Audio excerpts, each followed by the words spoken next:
सबसे पहले अगर बिशंबर दयाल जी मैं आपसे सवाल पूछूं कि रशिया भी वहीं पर यानी बाल्टिक सागर में भी एक्सरसाइज कर रहा है, तब जबकि नाटो भी वहां पर एक्सरसाइज कर रहा है, अगला टारगेट की जो बात हो रही है, क्या अगला टारगेट रशिया अगर आगे बढ़ता है, अगर ऐसी सूरत बनती है, तो क्या बाल्टिक देश एक आसान टारगेट या एक सीधा टारगेट हो सकते हैं रशिया के लिए और वो उस तरफ के आगे जा सकता है? देखिए सुमेरा, जैसे आपने कहा कि जहां तक ये एक्सरसाइज है इसको हम मसल फ्लेक्सिंग तक सीमित रखें और दोनों ताकतवर ब्लॉक्स, एक तरफ ब्लॉक और एक तरफ रशिया अपनी ताकत दिखा रहा है, तो इससे ज़्यादा मैं नहीं समझता हमें बाल्टिक में किसी किस्म का कोई इंटरेस्ट होगा। जहाँ तक मिखाइल काशनोव की बात है, जो उनकी स्टेटमेंट है, वो यूरोप में बैठे हुए हैं, उन्होंने वो स्टेटमेंट दी है जो आज यूरोप को जो लोग सुनना चाहते हैं, जो प्रोपेगेंडा का पार्ट है। देखिए, मैं आपसे एक दो बार पहले भी कह चुका हूँ, इस समय ये ध्यान बटाने की बात है। बात सिर्फ यूक्रेन में है, बात उस लड़ाई तक है, ईस्टर्न यूक्रेन का जो पोर्शन है, डॉनबास रीजन का जो पोर्शन है, लड़ाई वहां तक सीमित है और रशिया बड़ी कैलिब्रेटेड ढंग से उस लड़ाई को लड़ रहा है और ये बाकी सब ध्यान बटाने की बात है, दुनिया को बहकाने की बात है। बाल्टिक स्टेट में, बाल्टिक सी पर आज के दिन किसी किस्म का रशिया का कोई इरादा नहीं लगता कि इस वॉर को इतना बढ़ा दे कि फिर वो खुद उस वॉर में आपके मुताबिक ये मसल फ्लेक्सिंग है और इससे ज्यादा कुछ नहीं, यानी वो इससे ज्यादा नहीं बढ़ाना चाहेंगे।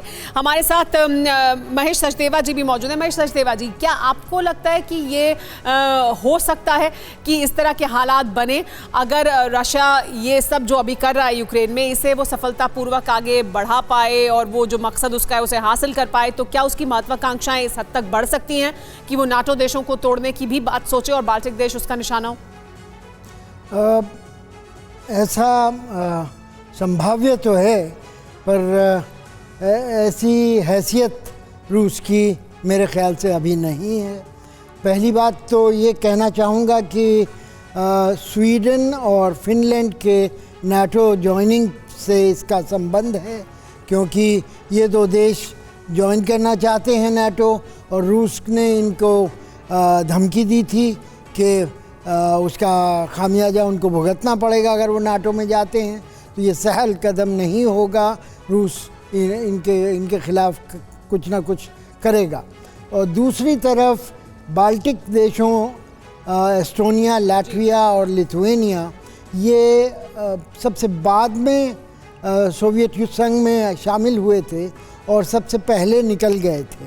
द्वितीय महायुद्ध में भी ये दो बार इनका अदला बदली हुई, कभी जर्मनी के साथ रहे, कभी रूस के साथ रहे जी। और इनको मैंने इन तीनों देशों की यात्रा की हुई है और इन देशों में रूस के काफ़ी रूसी मूल के लोग बाग यहाँ रहते हैं, तो समाज है उनका और उनके बीच में झगड़ा होता रहता है। लेकिन आपको ये लगता है कि ये महत्वाकांक्षा तो जरूर हो सकती है, लेकिन उतनी हैसियत या वो करने के बाद जो उसके नतीजे होंगे वो भुगतने की शायद हिम्मत ना हो रूस में, इस वजह से वो ये नहीं करेगा। लेकिन DS त्रिपाठी जी, जिस लॉस्ट ग्लोरी की बात करते हैं बार बार पुतिन, जिस USSR की लॉस्ट ग्लोरी को और खोई हुई ज़मीन को वापस हासिल करने की वो बात करते हैं, उसमें क्या ये भी शामिल है? या नाटो को तोड़कर अगर वो अपनी ताकत को, उनको लग रहा है कि इस वक्त वो जो कुछ चाह रहे थे वो हासिल कर पाए हैं, तो क्या वो इस हद तक भी आगे बढ़ सकते हैं कि वो यहाँ जाकर नाटो को तोड़ने की हिम्मत करें? देखिए, तीन बातें हैं इसमें। पहली चीज़, नाटो का एक्सपेंशन तो रोक नहीं पाए हैं पुतिन, क्योंकि नाटो एक साथ है और उसमें और देशों ने अप्लाई कर दिया है, नॉर्वे ने और फिनलैंड ने भी अप्लाई कर दिया है।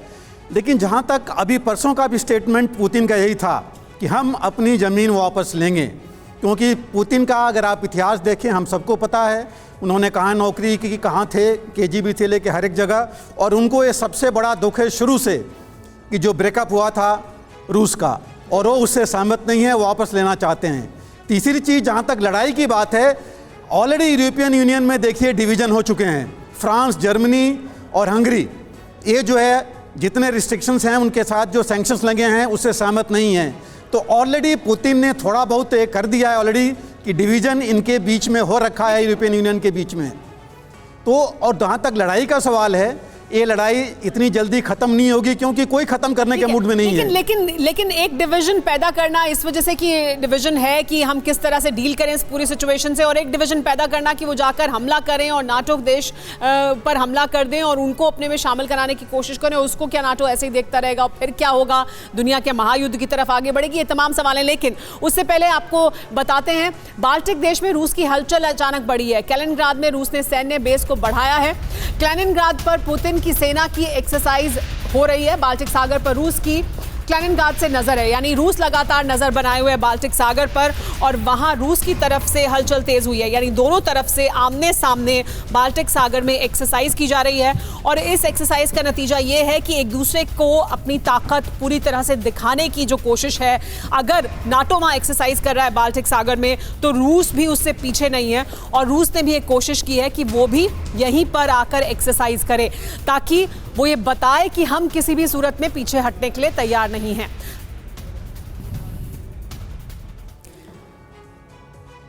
लेकिन नेटो का डर 223 क्या है?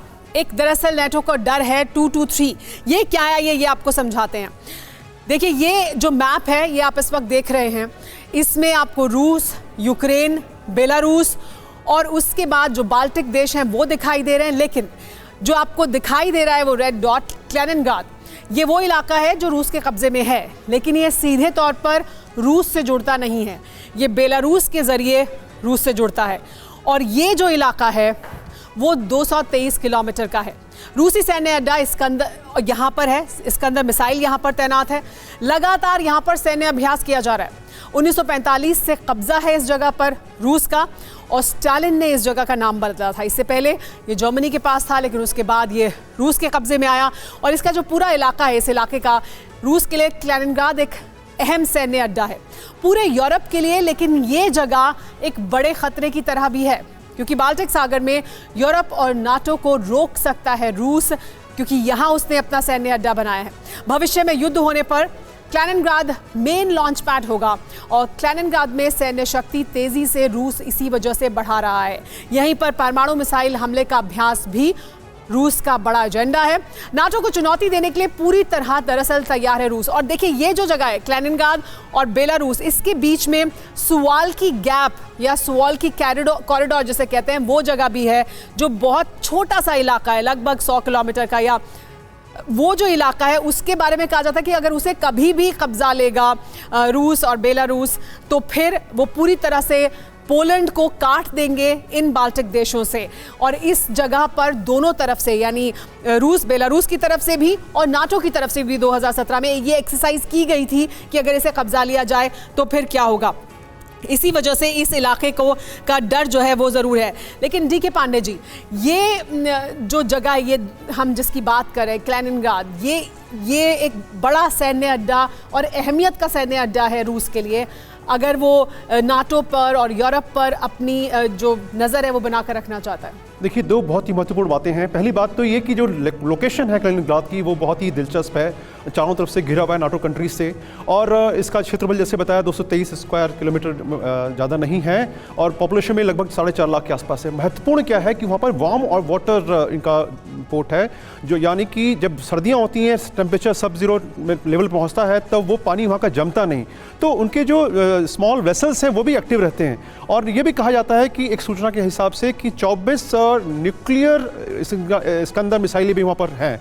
तो उस क्षेत्र को महत्वपूर्ण इसलिए माना जाता है क्योंकि एक डेप्थ देता है रशिया को ये क्षेत्र, और नेवल जो बाकी जो देश हैं वो वहाँ के मौसम की वजह से काफ़ी परेशान रहते हैं, और जबकि रूस उस मामले में जो है एज हासिल किए हुए हैं।